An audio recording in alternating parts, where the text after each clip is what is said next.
As a native Washingtonian, I can tell you it was bleak. It was bleak for many, many decades after an amazing run under the great Joe Gibbs. But Jaden Daniels was indeed that guy. Everything changes as a result of his arrival. They definitely benefited from the schedule, which is a whole lot more difficult this year.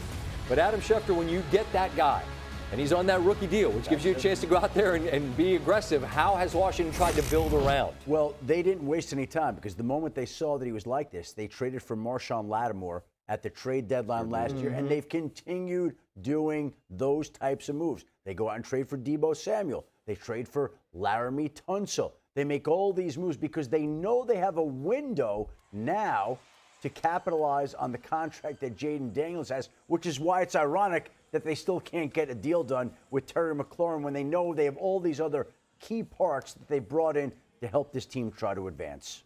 Yeah, they got Deebo for now, but obviously you're hoping to get Terry McLaurin on the field if you're Jaden, if you're Kingsbury, if you're anybody that cheers for Washington. But you mentioned that going out and they add on the O-line with Tunsil, but Jason, you like the young man that they drafted out of Oregon on the O-line? I do. I think he's a really good scheme fit for them. He's not the biggest guy, but he has tremendous athleticism, tremendous explosion. I was a big fan of Josh Conerly out of Oregon, and right away when Washington picked him, I was like, this is going to fit.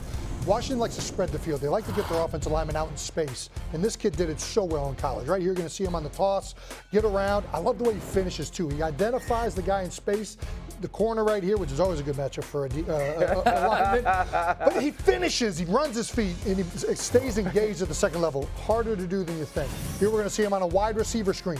Sells it, knocks the defensive end upfield, locates the linebacker, and gets up on him very easily.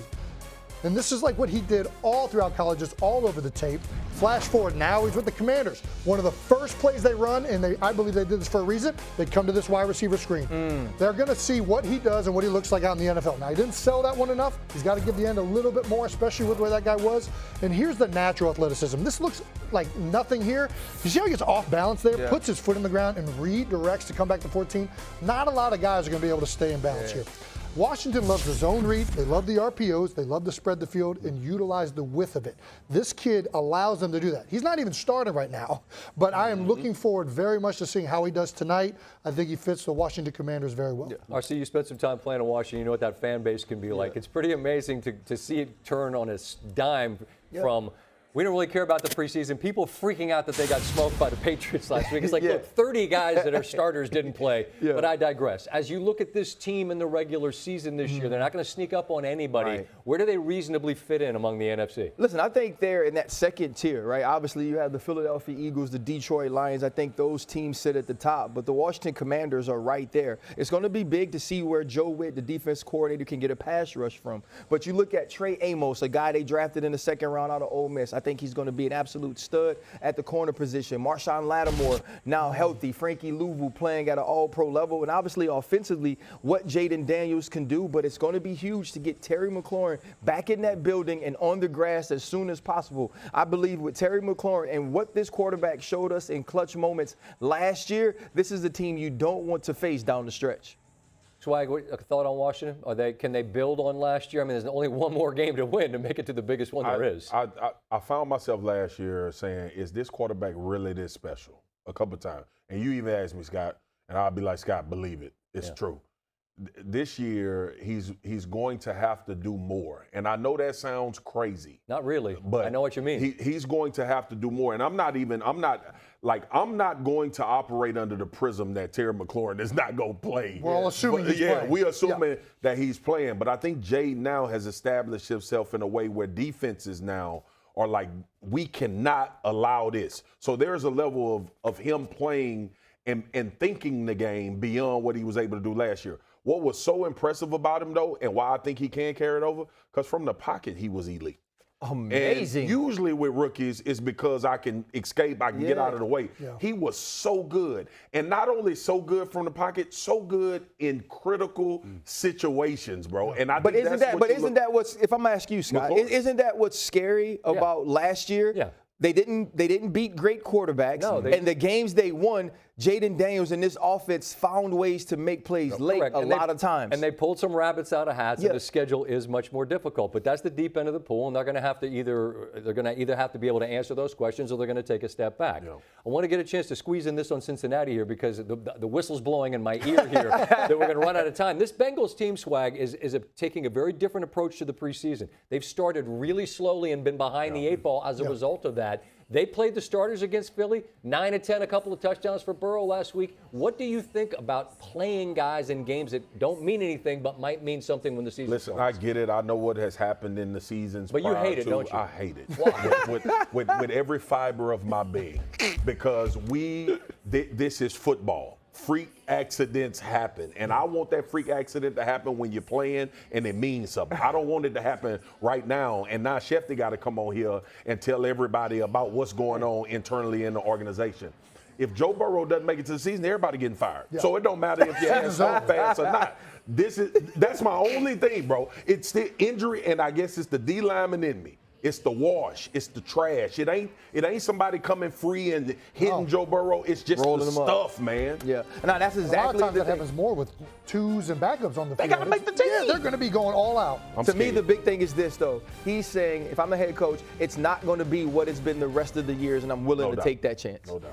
Hey, and Joe Burrow said, I want to play. I mean, you've got buy-in from your guys. They want to play. They want to put the past leave it in the past. Okay, good. There you go. Whoa, don't you use that whistle right now? I shouldn't have went and said I just want them to lay down. For getting your timing down. Stop talking, Scott. All right. He's good at football. One more whistle, and then they're going to blow the whistle for real. I've never seen this before in my life. He's out of bounds. What are we doing? What are we doing?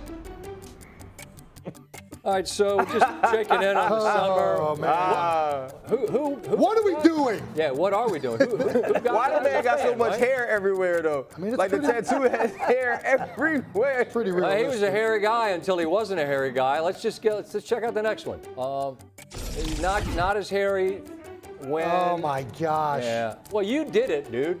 If you're gonna get up you're right. and show everybody your Almost knocked him. situation, I could not believe you what did is your all right? You text me right after it happened. I never Right. saw this. We got the You will Rocky never shorts. live this. Avert your eyes. Hey! God bless America. There we go.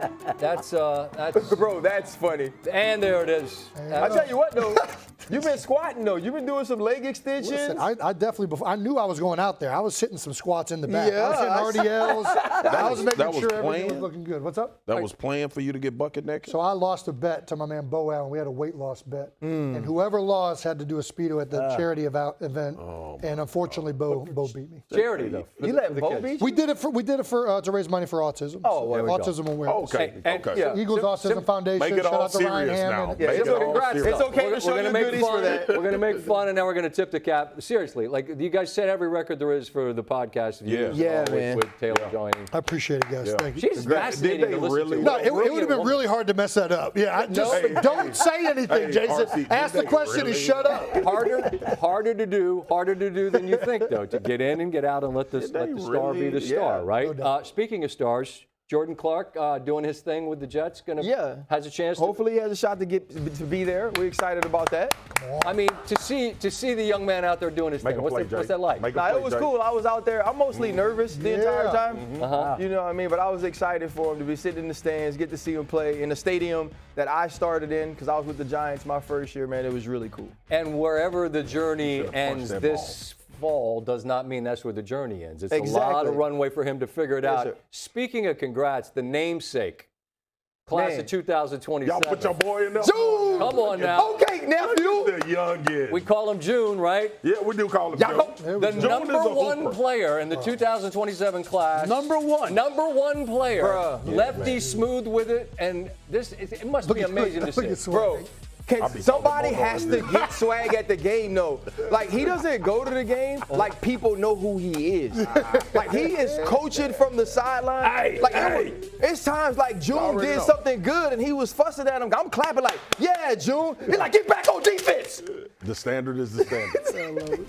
When that NIL money comes rolling in, I hope you're still with us. Man, that's awesome, man. Congrats, man. All our kids. It's good to be back. All of We'll them. button some stuff up. We'll see you throughout the season. Enjoy. We will see you at halftime. Here come the Bengals and the Commanders.